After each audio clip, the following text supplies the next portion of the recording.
Welcome back to Superbly Said Advanced English Vocabulary and Phrases. Yeah, and just a quick reminder, you can go to SpeakDuo.com to meet new people from around the world who are practicing English on video calls to become more confident with their English speaking abilities. Right. Today's critique examines a slide deck for a SpeakDuo live English workshop covering advanced vocabulary, pronunciation tips, and interactive breakout sessions. And jumping right into our first piece of feedback, we really need to look at the opening pages. Integrating promotional elements and granular software feedback examples into the introductory flow risks disrupting the learner's focus and diminishing the workshop's immediate pedagogical value. Yeah, it really does. I mean, before anyone is asked to speak a single word of English, they have to navigate, slides about starting a 7-day free trial. Exactly. When AI corrects hypothetical grammar mistakes, it's a lot. It is. The weakness here is that this sequencing completely ignores the psychological state of an advanced English learner logging into a live video workshop. Right, because think about what it takes to join that call. You're likely nervous, right? Absolutely. You're gathering your thoughts, preparing to perform in a non-native language in real time with total strangers. And then they just throw a grammar correction slide at you. Yeah, pointing out exactly how the AI will catch if you mispronounce the word yeah. You are setting an intensely evaluative tone right out of the gate. Well, let me push back on that for a second. SpeakDuo is an app-based business, so they obviously need conversions and signups. Sure. Marketing funnel, yes.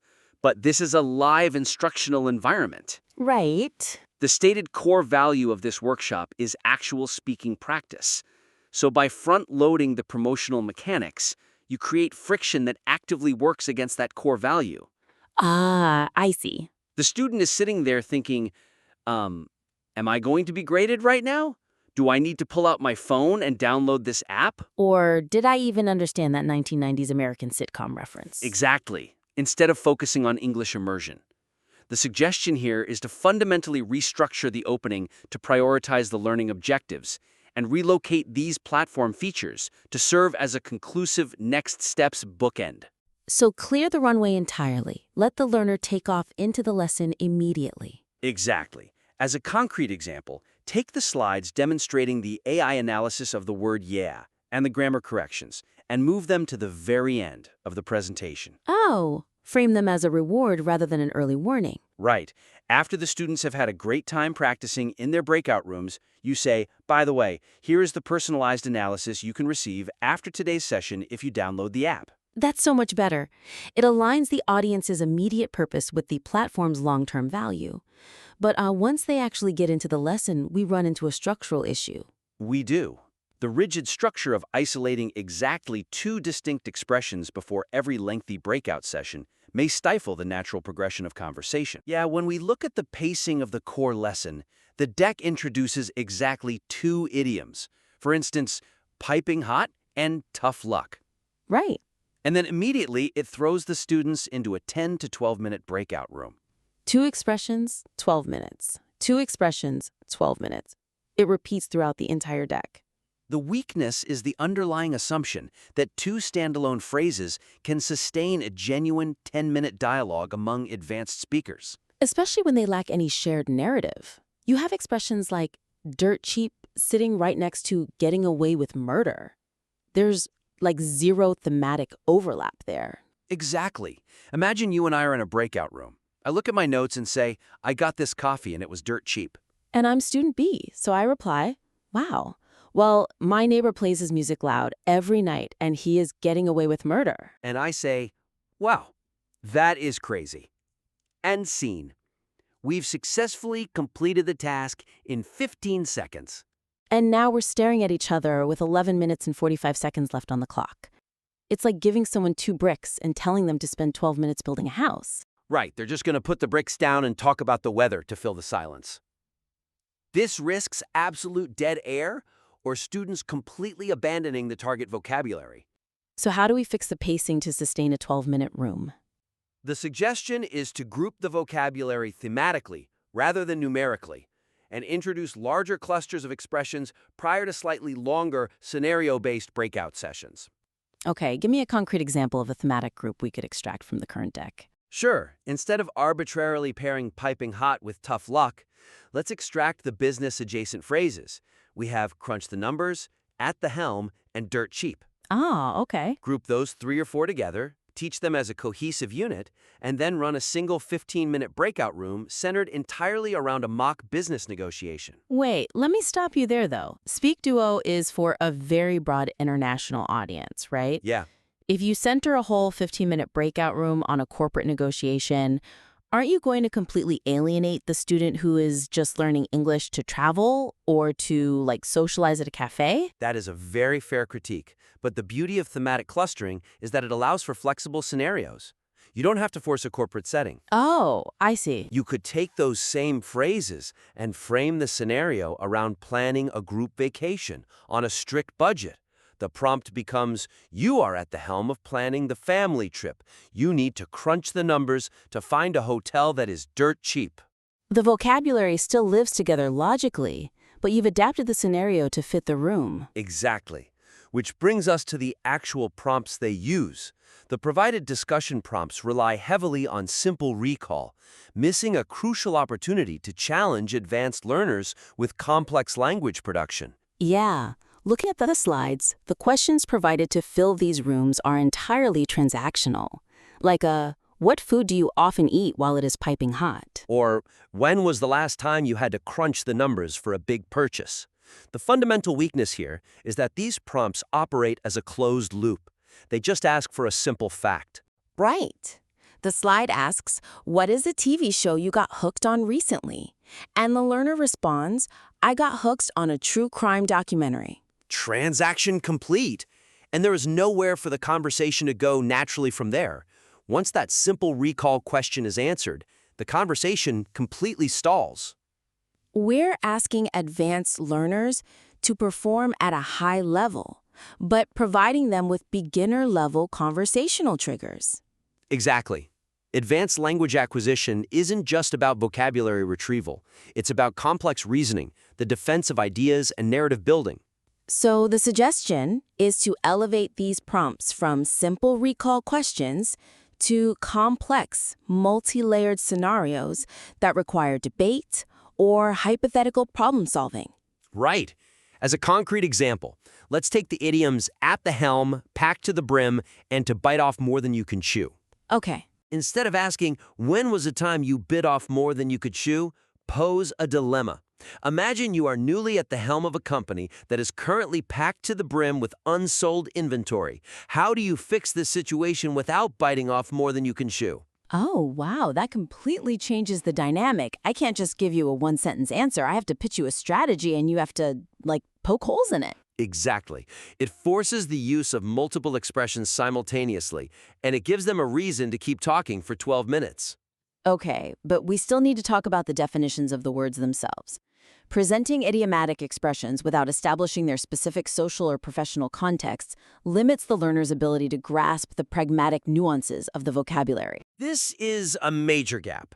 The weakness is that the current slides treat all phrases equally, offering zero guidance on formality, tone, or social risk. Yeah, like the slide for tough luck simply says it means an unfortunate situation, but cannot be changed. Right, and if I learn that from a sterile slide, I might internalize it as a direct, polite synonym for that's unfortunate. So tomorrow, when my boss tells me a major client just canceled our biggest contract, I might look at him and say, wow, tough luck. Or you say it to a grieving friend. You would sound incredibly abrasive and unsympathetic. Idioms inherently carry heavy cultural and tonal baggage. So how do you teach that nuance without turning every slide into a lecture? My suggestion is to implement a visual tagging system or a context warning section on each vocabulary slide. Like adding a small, brightly colored caution note to the tough luck slide? Precisely. Explaining that it can sound rude with superiors, but it's okay for minor inconveniences among close peers. And you add a green professional tag to crunch the numbers to assure learners it is highly appropriate in corporate environments. That makes total sense. In fact, since the deck completely skips the pragmatic context of these idioms, we should probably just cover the nuances of these phrases right now for the advanced learners listening. Yeah, let's do that, because these phrases are essential. Take the first one, piping hot. Right. The deck just says very hot. But how is that different from, say, boiling? Well, boiling just describes temperature, but piping hot is remarkably hot and genuinely freshly prepared for immediate consumption. It's almost always about food or drinks. So I couldn't say the weather is piping hot. Exactly. If you're doing an IELTS Speaking Part 2 response about a memorable restaurant, you'd say, "The soup arrived piping hot." Or to a colleague at work, be careful, the coffee in the break room is piping hot today. Exactly. Then we have tough luck. Like we mentioned, it's not just an unfortunate situation or a bad break. It expresses that a situation is incredibly unfortunate, but absolutely cannot be changed, and often implies a lack of sympathy. Right, so to a peer who missed the bus. Tough luck. But never to a boss complaining about quarterly losses. Never. What about dirt cheap? How is that different from just saying something is inexpensive or cost-effective? Well, cost-effective is very formal, right? You use that in business. Dirt cheap means it is remarkably inexpensive, extremely affordable, and genuinely costs incredibly little money. Yeah, it's very casual. In an IELTS speaking exam, you might say, "I found this amazing vintage jacket at the market, and it was dirt cheap." Then there's get away with murder. The literal translation sounds terrifying. It really does. But socially, it doesn't mean a literal crime.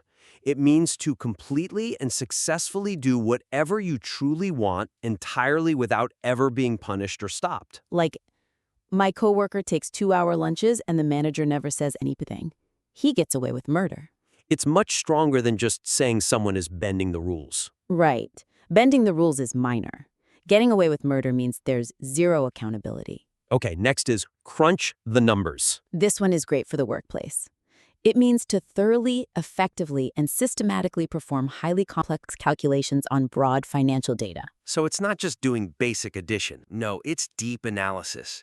If your boss asks if we can afford a new software platform, you'd say, "Let me crunch the numbers and get back to you." Excellent. Then we have packed to the brim. This is a great visual idiom.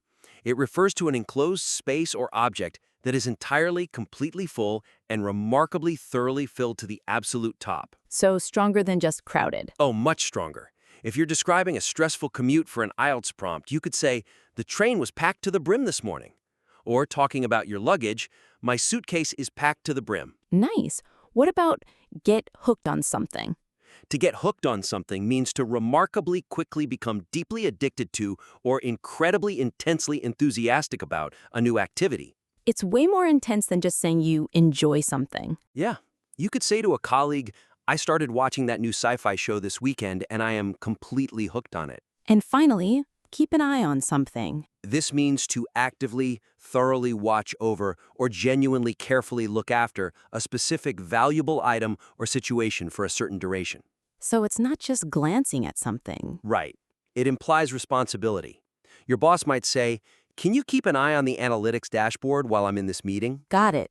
Okay, well, let's test this with a quick quiz for our listeners. We'll give you 3 options, option A, option B, or option C. And we'll provide the answers as we go. Feel free to pause the critique here if you need to think about the answer. Okay, question 1. What is the best definition for the expression piping hot? Worth 1 point. Is it option A, food or drink that is remarkably hot and has been genuinely freshly prepared for immediate consumption right today? Option B, a highly specific mechanical failure directly causing boiling water to suddenly dangerously leak from a steel pipe. Or option C, an incredibly intense emotional argument happening completely unexpectedly between 2 deeply exhausted colleagues. Feel free to pause the critique here if you need to think about the answer for piping hot. And the answer for piping hot is option A, food or drink that is remarkably hot and has been genuinely freshly prepared for immediate consumption right today. Awesome. Question 2. How is the phrase tough luck accurately defined? Worth 1 point. Is it option A, a remarkably dangerous, surprising, risky, highly intense, deeply severe, incredibly physically exhausting new endeavor? Option B, a phrase used to express that an individual's specific situation is incredibly unfortunate but cannot be changed. Or option C, a highly specific financial strategy deliberately, secretly, entirely smoothly utilized by completely strict managers. Feel free to pause the critique here if you need to think about the answer for tough luck. The correct answer for tough luck is option B, a phrase used to express that an individual's specific situation is incredibly unfortunate but cannot be changed. Great! Question 3. If someone describes an item as dirt cheap, what exactly do they mean? 1 point. Option A. A highly malicious individual who intentionally spreads completely false rumors around an active office workspace. Option B. A completely, highly, entirely unexpectedly dangerous severe mechanical failure resulting from a severely bad engine. Or option C. Something that is remarkably inexpensive, extremely affordable, and genuinely costs an incredibly little money now. Feel free to pause the critique here if you need to think about the answer for dirt cheap. The answer for dirt cheap is option C. Something that is remarkably inexpensive, extremely affordable, and genuinely costs an incredibly little money now. Question 4. What does a person mean when they get away with murder? 1 point. Option A. To completely, successfully do absolutely whatever you truly want entirely without ever being punished or stopped. Option B. To remarkably, suddenly, intentionally, formally, securely, heavily, completely, firmly, powerfully, officially launch tests. Or option C. To deliberately, permanently, completely ignore absolutely all incredibly difficult professional management guidelines. Feel free to pause the critique here if you need to think about the answer for get away with murder. And the answer for get away with murder is option A. To completely, successfully do absolutely whatever you truly want entirely without ever being punished or stopped. Moving on to question 5. Which of the following describes what it means to crunch the numbers? 1 point. Option A, to actively, physically, deeply, fiercely, powerfully, completely, absolutely, entirely, strongly, aggressively fight critics. Option B, to thoroughly, effectively, systematically, successfully perform highly complex calculations on broad financial data. Or option C, to repeatedly, incredibly, intensely, deeply, safely, rapidly, entirely, successfully, firmly, forcefully challenge in action. Feel free to pause the critique here if you need to think about the answer for to crunch the numbers. The correct answer for to crunch the numbers is option B, to thoroughly, effectively, systematically, successfully perform highly complex calculations on broad financial data. Question 6. What occurs when a suitcase or container is packed to the brim? 1 point. Option A, to intentionally, successfully, practically, entirely, deeply, rapidly, efficiently, confidently, firmly, completely ignore it. Option B, to deliberately, violently, fiercely, actively, completely, entirely, purposely, intensely, strongly block a given process. Or option C, an enclosed space or object that is entirely, completely full and remarkably thoroughly filled to the absolute top. Feel free to pause the critique here if you need to think about the answer for packed to the brim. And the answer for packed to the brim is option C, an enclosed space or object that is entirely, completely full and remarkably thoroughly filled to the absolute top. Question 7. What does it mean if you happen to get hooked on something? 1 point. Option A, to remarkably quickly become deeply addicted to or incredibly intensely, genuinely enthusiastic about a new activity. Option B, to completely, rapidly, intensely, fiercely, perfectly, successfully, totally, safely, thoroughly, manually rebuild engines. Or option C, to carefully, correctly, efficiently, strictly, safely, highly practically, naturally, totally, smoothly handle an emergency. Feel free to pause the critique here if you need to think about the answer for to get hooked on something. The answer for to get hooked on something is option A, to remarkably quickly become deeply addicted to or incredibly intensely, genuinely enthusiastic about a new activity. And our final question, question 8. What happens when someone decides to keep an eye on something? 1 point. Option A, to correctly, smoothly follow strict instructions or clear written rules perfectly and exactly as they are provided. Option B, to actively, thoroughly watch over or genuinely carefully look after a specific valuable item for a certain duration. Or option C, to incredibly suddenly completely faint or heavily fall asleep due to extreme tiredness or deep physical shock. Feel free to pause the critique here if you need to think about the answer for to keep an eye on something. And the correct answer for to keep an eye on something is option B, to actively, thoroughly watch over or genuinely carefully look after a specific valuable item for a certain duration. Well, I hope everyone did well on that quiz.